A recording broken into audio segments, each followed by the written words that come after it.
ang Diyos ay pwede niyang gawing mayaman ang isang mahirap. Tanong, kaya ba ng Diyos na siya ay kaya niyang gawing mayaman ang isang mahirap? Ha? Sa 1 Samuel chapter 2 verse 7, ito ay sinulat ni Propeta Samuel ayon sa kapangyarihan ng Diyos. Sabi rito, maari mo kaming payamanin. Sino yung magpapayaman?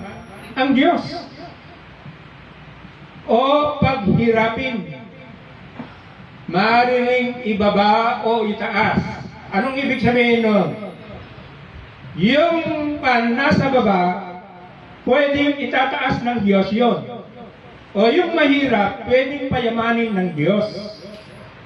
So mayroon siyang kapangyarihan ng ganon.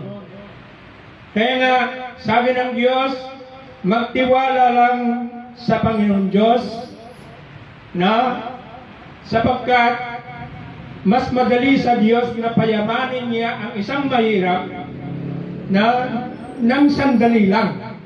Okay? So ang importante, magtiwala lang tayo. We stick to our work doon sa trabaho natin. Okay?